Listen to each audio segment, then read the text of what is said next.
Varicose veins కి సరైన చికిత్స కోసం సంప్రదించండి ఎవిస్ హాస్పిటల్. ఓం శ్రీ గురుభ్యో నమ. శ్రీ మహాగణాధిపతయ నమ. శ్రీమాత్రే నమ. కర్కటే పూర్వఫల్గుణ్యాం తులసీకాననోద్భవాం పాండ్యే విశ్వంభరాం గోదాం వందే శ్రీరంగనాయకీ.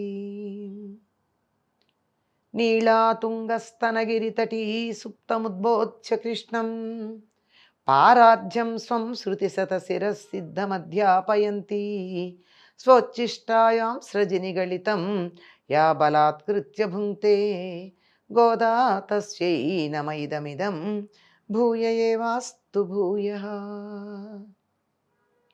శ్రీ భూనీలా సమేత గోదారంగనాథ స్వామినే నమః.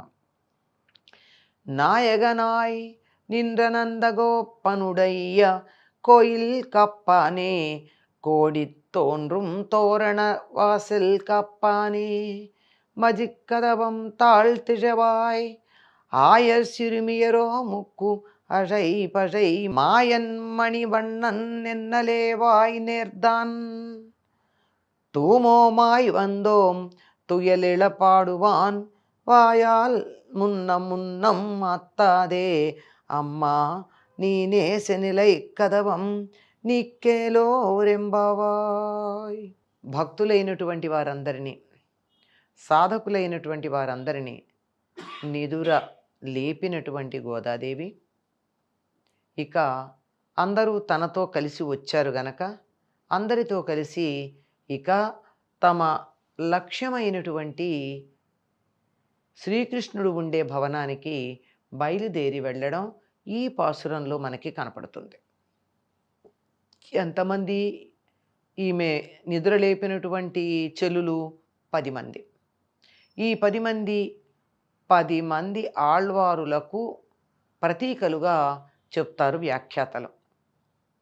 12 మంది కదా ఆళ్వారులు అంటే, అందులో ఒక ఆళ్వారు తానే ఆండాళ్, మరొక ఆయన ఈమె తండ్రి గారైన విష్ణు చిత్తులు. ఈ ఇద్దరూ కాక మిగిలినటువంటి వారిని 10 మందిని తనతో కలుపుకుని వెళ్ళింది. ఈ 10 మంది కూడా రకరకాలైనటువంటి 10 రకాలైన మనస్తత్వాలు కలిగినటువంటి భక్తులకి ప్రతీకలు. ఎవరైనా ఈ 10 రకాలలోకే చేరుతూ ఉంటారు. వీళ్ళని తీసుకుని బయలుదేరింది ఎక్కడికి? కృష్ణుడు ఉన్నటువంటి భవనానికి. కృష్ణుడు నందుని చేత చాలా బాగా రక్షించబడుతూ ఉన్నాడు వేలాయుధంతో. ఆయన ఉండడమే కాక భవనానికి మంచి రక్షణ కూడా ఏర్పాటు చేశాడు. అందుకని ముందుగా ద్వారపాలకుల దగ్గరికి వెళ్ళింది ఆవిడ. అందరికీ నాయకుడై ఉన్నటువంటి నందగోపుని భవనాన్ని కాపాడే భవనపాలక, భవనానికి ఒక కాపలా ఉంటాడు కదా, ఆయన దగ్గరికి వెళ్ళి అంటోంది, లోనికి విడువుము, మేము లోపలికి వెడతాం, మమ్మల్ని కాస్త అనుమతి ఇయ్యమ్మా. జెండాతో ఒప్పుతున్న తోరణాలతో శోభిస్తున్న ద్వారాన్ని కాపాడే ద్వారపాలక. ఇంకా ఆయన్ని చాలా గొప్పగా, ఆయన్ని పొగడతా ఆయనకిలాగా అనిపించిన ద్వారాన్ని పొగుడుతోంది. ఏమని? ఆ ద్వారం పైన జెండాలు ఉన్నాయి, ఆ జెండాలు శుభసూచకంగా ఉన్నాయి. జెండా ఎందుకు ఎగరేస్తారండి?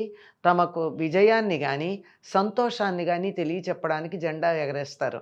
అలా జెండా ఎగురుతూ ఉన్నటువంటి తోరణాలు కట్టున్నటువంటి తోరణాలు కూడా శుభానికి ఆనందానికి సంకేతం. ఆ తోరణాలు కట్టున్నటువంటి అందంగా ఉన్న ద్వారాన్ని కాపాడేటటువంటి ఓ ద్వారపాలక, ఏం చేయాలి నువ్వు?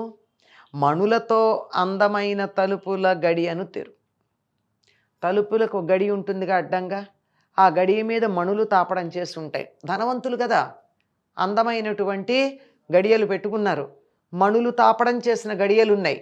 అలా ఉన్నటువంటి ఆ గడియల్ని నెమ్మదిగా తీరు. మేము ఎవరమనుకుంటున్నావు? గోపబాలికలం. ఎక్కడా కూడా తాను శ్రీవిల్లిపుత్తూరులో విష్ణు చిత్తల వారి కుమార్తెని అనే మాట ఇక్కడ చెప్పట్ల, చిట్ట చివరి పాసురంలో చెప్పుకుంటుంది. తామందరూ కూడా గోపబాలికలేనట. ఎందుకంటే గోపబాలికలైతేనే కదా నందవ్రజంలో ఉన్న కృష్ణుడి ఇంటికి వెళ్ళడం. శ్రీవిల్లిపుత్తూరులో ఉంటే అబ్బో 4000 సంవత్సరాలకు ముందున్నటువంటి ఆ నందగోకులంలో ఉన్న కృష్ణుడి భవనానికి ఎట్లా వెళ్ళడం కుదురుతుంది?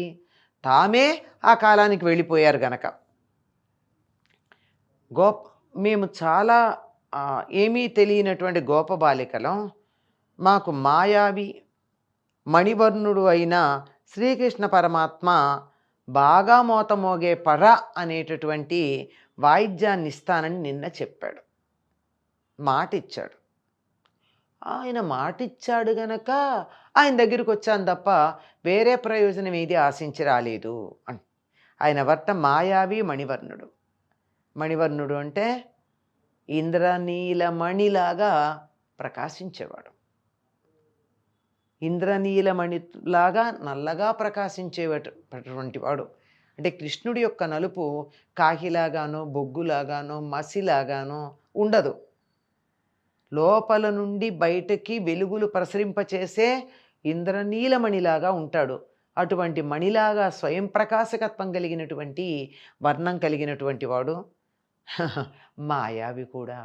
చటుక్కున మోసం చేయగలిగిన లక్షణం కూడా ఉంది. ఇక్కడ మోసం అంటే దుర్మార్గం అని కాదు, మనకి తెలియదు అతను చేసే పనిలో ఉన్నటువంటి కిటుకు. అలా చేసేవాడు. రేపు రండి, మీకు పర అనేటటువంటి బాగా మోగే వాయిద్యం ఇస్తాను అన్నాడు. మోత బాగుండాలి, లేకపోయినట్టయితే వాయిద్యానికి ఎప్పుడూ కూడా శృతి బాగా చేసుకుని ఉండాలి. అలాంటిది ఇస్తానన్నాడు. అంతేగాని మరో ప్రయోజనం కోసం రాలేదు మేము. అది వచ్చి మరో దాన్ని ఆశించి రాలా. పరిశుద్ధ భావంతో వచ్చాం.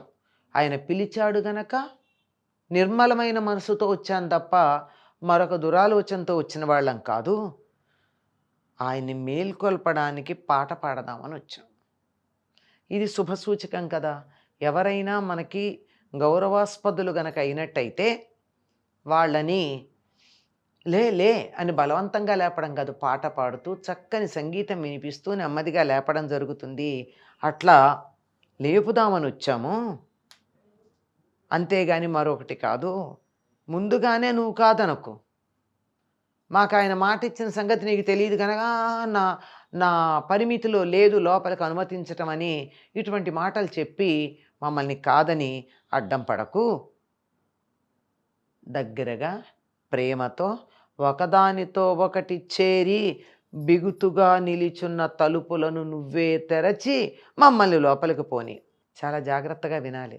ఒకదాంతో ఒకటి గట్టిగా సరిపోయి ఇరుక్కుపోయిన తలుపులు గట్టిగా ఉన్నాయి, బిగింపుగా ఉన్నాయి. ఏమిటి రెండు? భగవంతుణ్ణి చేరుకోవడానికి అడ్డం ఉండేవి రెండే. ఏమిటవి? అహంకారం, మమకారం.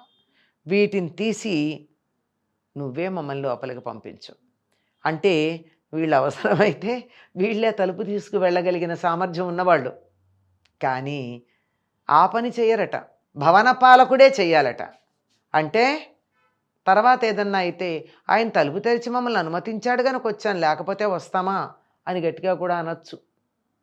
ఎప్పుడూ కూడా భగవంతుడి దగ్గరికి వెళ్ళడానికి ముందు ద్వారపాలకులకు నమస్కారం చెయ్యాలి. వాళ్ళకి నమస్కారం చేస్తేనే ద్వారం నుండి లోపలికి వెళ్ళడం అన్నది మనకు అవకాశం లభిస్తుంది. శ్రీ వైష్ణవ సంప్రదాయంలో ప్రతి దేవాలయానికి ఉన్న ఆ ద్వారపాలకులకి నమస్కరించకుండా లోపలికి వెళ్ళడం తప్పుగా భావిస్తారు. పద్ధతిలో ఒకటది.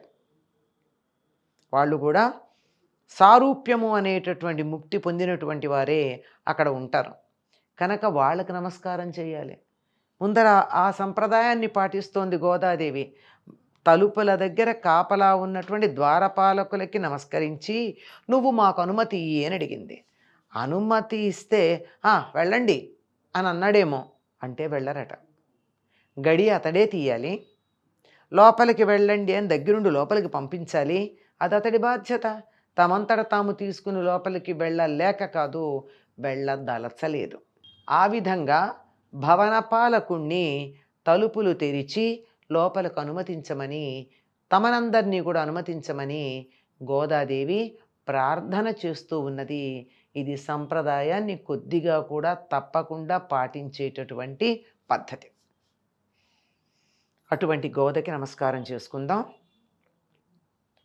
స్వచ్చిష్టమాలికాబంధ గంధబంధురజిష్ణవే విష్ణుచిత్తతనూజాయై గోదాయై నిత్యమంగళం.